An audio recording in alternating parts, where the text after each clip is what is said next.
Hey guys, Brian Schultz here with Falcon Kayak, and welcome to the 12th video in our free Greenland paddle building series. In this video, we're going to cover two different methods of rounding the loom. Now remember, this is a series, so if you haven't done this already, make sure that you go back and at least watch the introduction video. I'll throw a link up on the screen for that right now, and you can find the entire playlist with all these videos in order here on the channel. You can also find this entire series for free without any commercials on my website. And then, as always, if you want to support the free content that we put out here, think about picking up a set of our paddle plans, checking out our skin-on-frame boat building courses, buying your next piece of paddling gear from us, or just making a donation. You can find all that stuff on our website, and there are links in the video description below. And of course, if you have any thoughts or any questions, make sure you leave them in the comments. All right, enjoy the video.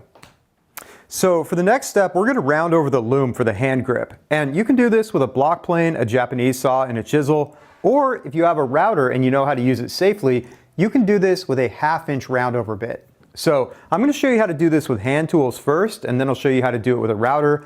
And for this demonstration, I'm actually going to put the paddle aside, and we're going to grab that little test piece that we cut out when I was showing you how to cut out the shape of the loom. Because with this clamped down to the workbench, you're going to be able to see what I'm doing exactly from the end right here, which is going to help you understand the shape a little bit better. Now, just a quick word on clamping. If you're doing this with a router, you can just clamp your paddle blank right down to your workbench. Just make sure that your clamps are outside of the loom so it doesn't interfere with the router. But if you're going to be doing this by hand, I would recommend raising this up on some blocks like this, because that's going to let you work your hands around the loom. It's also going to bring it up to a good height so you can really see what you're doing while you're making those cuts.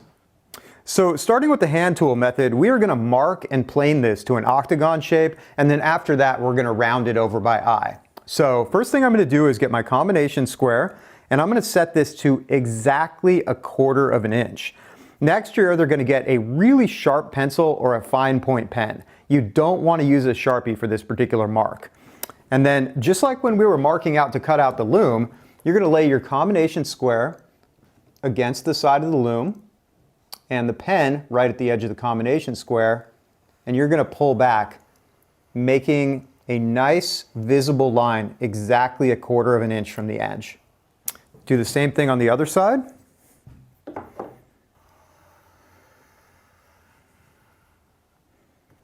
And you're going to do this on the sides of the loom as well.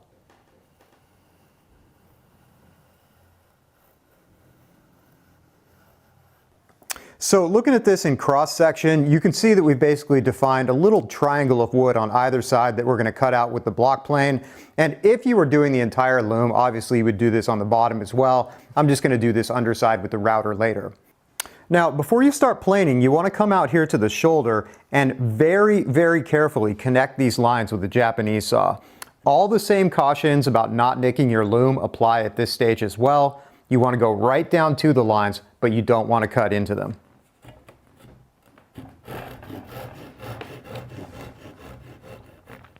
So it's just going to be a couple teeny tiny strokes with the saw. And then next, I'm going to come in here with a block plane, and I'm going to cut all the way down to these lines.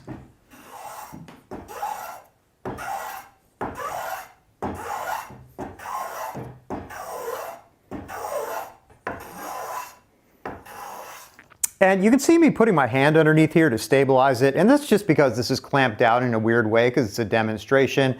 Normally you want to try to avoid that. It is really easy to take a nasty slice off of your thumb holding onto it like this. So I'm just going to do the other side.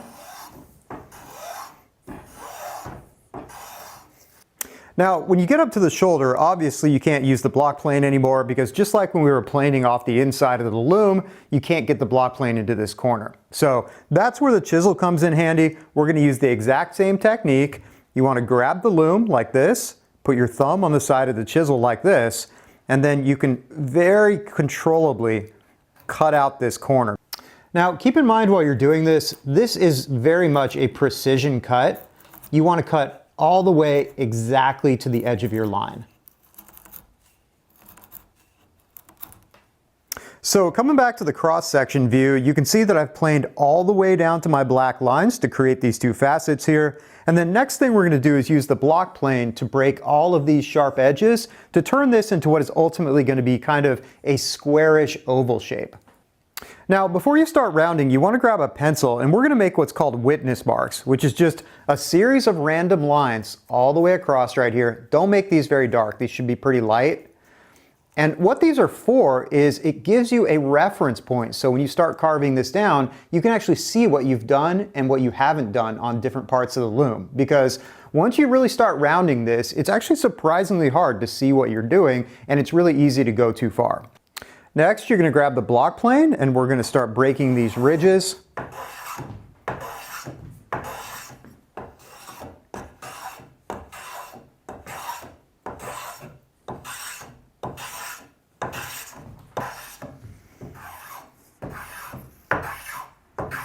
And I've got the plane set fairly aggressive right now. I'm going to back it off here in just a couple minutes when we go to really smooth this out. So coming back to the cross-section view, you can see that I've just rounded this over on both sides, but I want to point out that this is not completely round across the top here. There's still a little bit of a flat spot up here, and that's intentional. If you round this all the way over, you're going to make the paddle a little bit too weak, at least at the dimensions that I've specified for these paddles. So the next thing we're going to do is set the plane really fine and just really smooth all of these surfaces together without taking off a bunch of additional material. But before you do that, obviously you're going to have to do this same work carefully up by the shoulders with your chisel. And also I would wait until you've done all four sides so you can test your grip. So on that subject, why don't we switch gears for a minute and talk about doing this with a router. Now, I want to make it very clear that this is not a lesson to teach you how to use a router safely. There's lots of safety considerations using routers, so if this is something you don't have experience with, make sure you get the proper training using this tool before you try to do this on your paddle. So, assuming that you have that training, what I've got in here is a 1/2-inch radius roundover bit. It's got a bearing at the bottom, which is going to ride on the side of the wood here. And I generally do this in 2 passes. I don't crank this all the way to the full depth and do it in a single pass.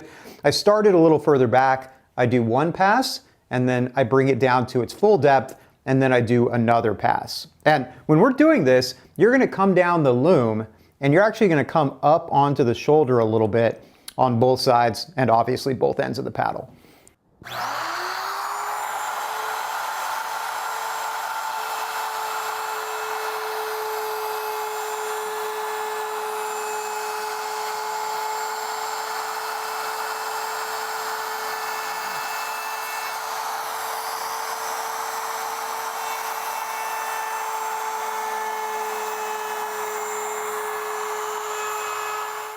So for that first pass, I had the corner of this roundover set just a little bit less than 1/8 of an inch below the surface of the plate here. And for this next pass, we're going to raise it all the way up flush with the plate. But when you're doing this, you've got to be careful because 1, you just want to make sure that you double check it so that the corner of this is exactly flush with the plate. But also, as routers start to get a little bit older and the bearings start to wear a little bit, sometimes you can get a little bit of throw in the bearing, which will raise this up above the level that you actually measured. So I would recommend after you set this perfectly flush with the base plate, you take it on a piece of scrap wood and try it just to make sure that it's not actually cutting a little bit too deep. Now, aside from all the normal router safety considerations, another thing you've got to pay attention to if you're making this cut with a handheld router is because there's not a very wide surface to sit this on, you're going to have to be paying attention to make sure it's not tipping from one side to the other. Usually that's not going to create a safety problem, but it's not going to do your paddle any favors either.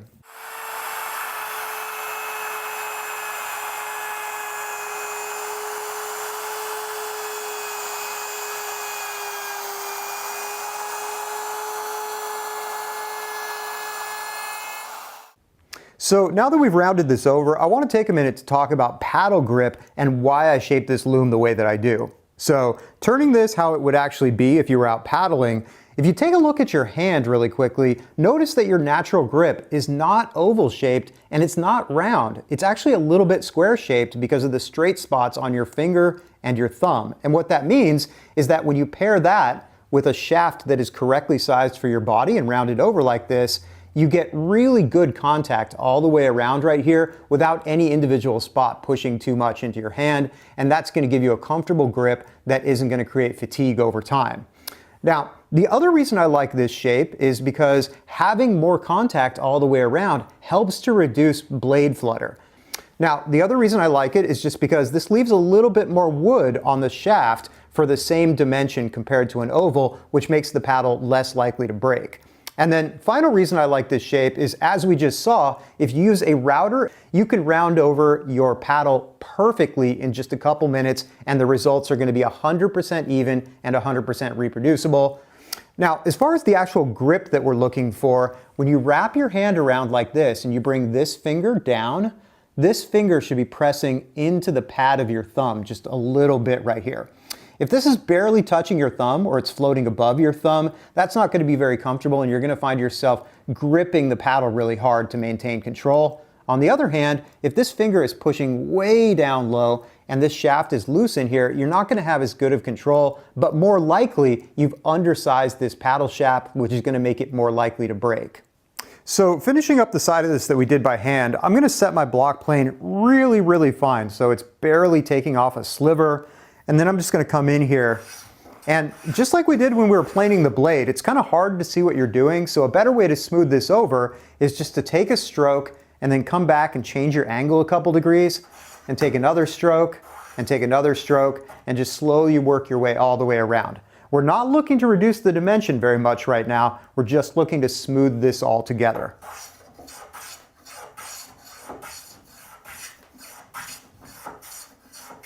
Notice I'm barely taking off any material. And of course, if you're doing this by hand, when you get up to the shoulder, it's going to be a little bit trickier because you're working with a chisel instead of a block plane. So just make sure that you go slow so you don't reduce this dimension any more than the rest of the loom. And as always, make sure that you're never chiseling straight towards your hand.